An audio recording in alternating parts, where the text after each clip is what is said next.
Birinci fəsil. Robert Langdon dərhal oyanmadı. Qaranlıqda telefon zəng çalırdı. Zəng çox kəskin idi və adamın lap qulağını deşirdi.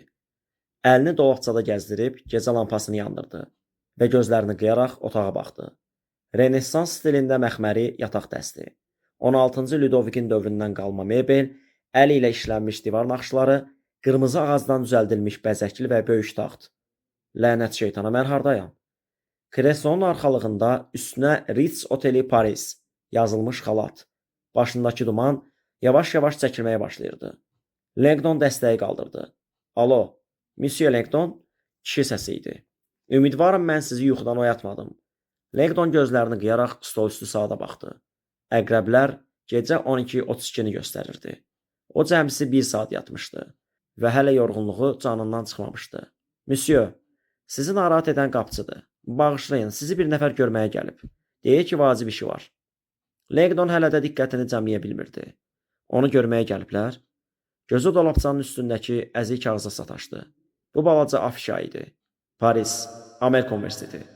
Sizi Harvard Universitetinin dini simvolları üzrə professoru Robert Langdonla görüşə dəvət edirik. Langdon sakitcə inildədi. Axşam mühazirəsində slaydlar nümayiş etdirilmişdi.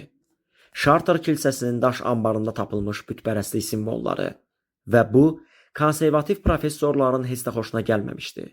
Bəlkə də ən dindar professorlar onun getməyini xahiş edər və Amerikaya uçan birinci reyslə yola salardılar.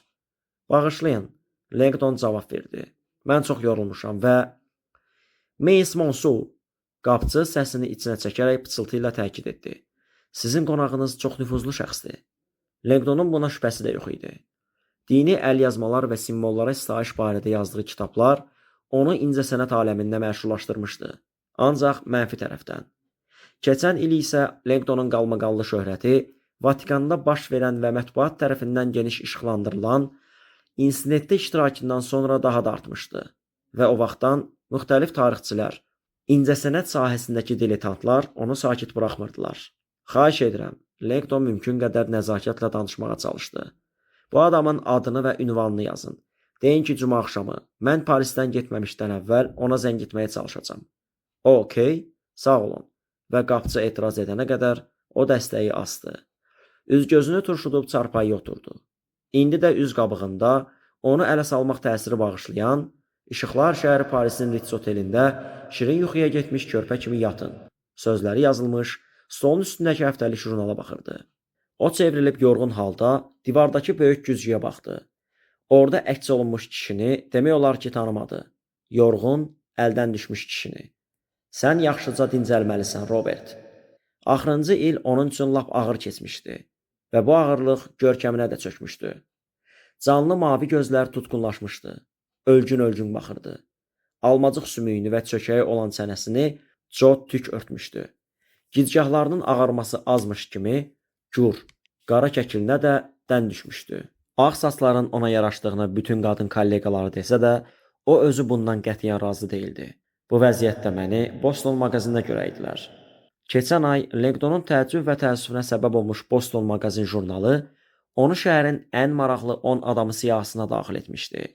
Bu isə onu Harvarddan olan kollegalarının gülüş hədəfinə çevirmişdi. Bax, indi öz evindən 3000 mil kənarda jurnal tərəfindən ona göstərilən xidmət, hətta Paris Universitetində də mühazirə zamanı onu izləyən dəhşətə dönmüşdü. Xanımlar və cənablar, aparıcı pavilyon Dofina zalına dolmuş insanlara müraciət etdi. Bizim bugünkü qonağımızı təqdim etməyə ehtiyac yoxdur. Bu bir çox kitabların, o cümlədən gizli sektaların simvolları, intellektualların bacarığı, ideoqramların itirilmiş dil kitablarının müəllifidir. Əgər mən desəm ki, dini ikonologiya kitabı onun qələminin məhsuludur, sizin üçün Amerika kəşf etmərəm. Onun kitabları sizin çoxlarınız üçün dərslik olub. Tələbələr razılıq əlaməti kimi başlarını tərpətdilər. Bugün mən bu insanın parlaq həyat səhifələrini vərəqləyərək onu sizə təqdim etmək istəyirdim. Lakin aparıcı prezidium stolunun arxasında əyləşmiş Langdona göz ucu baxdı. Bizim tələbələrdən biri elə indicə maraqlı bir təklif etdi. Aparıcı Boston jurnalını göstərdi. Langdon diksindi. Lənət şeytana, o bunu hardan tapıb? Aparıcı bu səfeh məqalədən parçalar oxumağa başladı. Langdon isə oturduğu kresloda büzüşdü. 30 saniyə sonra bütün auditoriya gülürdü. Aparıcı xanımsa susmaq bilmirdi. Keçən il Vatikanda keçirilən iclasda özünün qeyri-adi rolu barədə cənab Langtonun kütləvi informasiya vasitələrinə məlumat verməkdən imtina etməsi maraqlılar onluğuna girmək üçün xal toplamağa imkan verdi. Bu yerdə aparıcı sustu və zala müraciət etdi. Yenə eşitmək istəyirsinizmi? Cavab əvəzinə zaldakıların hamısı əl çaldı. Yox, kimsə bu xanımı dayandırmalıdır. Langton düşündü. Aparıcı isə yeni parçanı oxuyurdu. Bizim bəzi gənc namizədlərdən fərqli olaraq cənab Langtonu cazibadar hesab etmək mümkün olmasa da, 40-dan biraz artıq yaşı olan bu adama alimliyi çox yaraşır. Onun cazibadarlığı isə yalnız səsinin aşağı bariton olmasıdır. Tələbə qızların fikrincə bu səs qulağa şokolad tamı kimi təsir edir. Zal qəhqəhələrdən titrədi. Langton yüngülcə gülümsədi. O bilirdi ki, sonra nə baş verəcək. Harrison Ford Harris Davidində mövzusuna keçid və bugün o, Harris Davidindən pencək və Berberidən boyunlu gün köynək geyindiyi üçün təcili tədbir görməyə qərar aldı. Təşəkkür edirəm, Monik. Langton bunu deyib ayağa qalxdı və podyumdan aşağı düşdü. Bu Boston jurnalında bədii sözdən başı çıxan insanlar işləyirlər. Onlar gərək roman yazaydılar. O nəfəsini dərib auditoriyaya baxdı. Bilsəm ki, bu jurnalı bura kim gətirib, dərhal yaramazın qovulmasını tələb edərəm. Yenə hamı gülüşdü. Nəysə dostlar, sizə məlumdur ki, mən bugün buraya simvolların hakimiyyətindən danışmaq üçün gəlmişəm. Telefon zəngi Langtonu fikirdən ayırdı. O ah çəkib dəstəyi götürdü. Bəli, yenə də qapıcı idi. Cənab Langton, narahat etdiyim üçün yenə də üzr istəyirəm. Zəng elədim sizə deyim ki, artıq qonaq sizin otağınıza gəlir. Düşündüm ki, sizə xəbər versəm yaxşı olar. Langtonun tamamilə yuxusu qaçdı.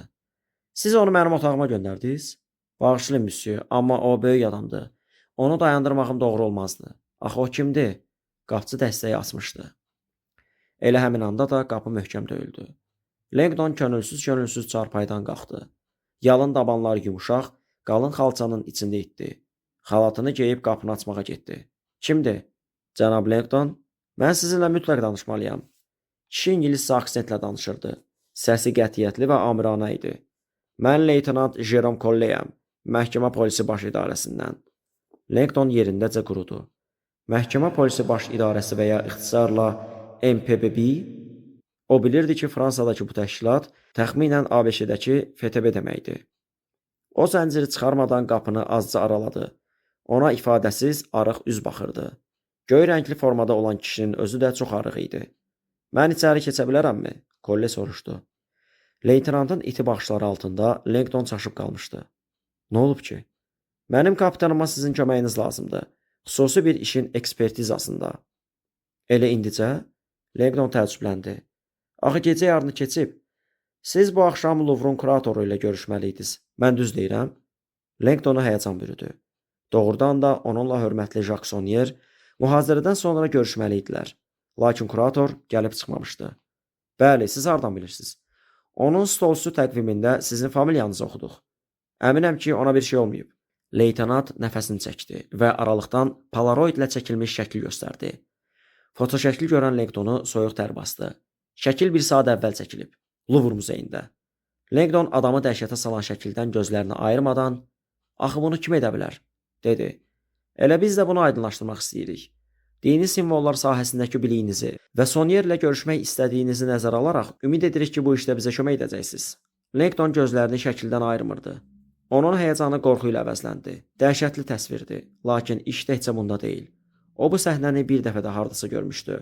Bir il əvvəl Langton meyit şəkli almışdı və o vaxt ondan kömək istəmişdilər. Bundan 24 saat sonra az qala həyatı ilə vidalaşacaqdı. Özü də Vatikanda. Yox, bu şəkil tamam başqadır. Lakin oxşarlıq var. Leytenant saatına baxdı. Kapitan gözləyir, ser. Amma Langton onu eşitmirdi. Gözlərini şəklə zilləyib dayanmışdı.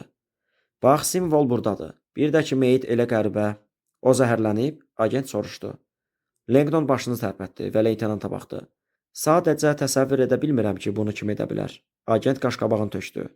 Cənab Langton, siz məni başa düşmədiniz. Şəkildə gördüyünüz burada o tutuldu. Qısası, Monsieur Sonnier öz-özünə qəsd edib.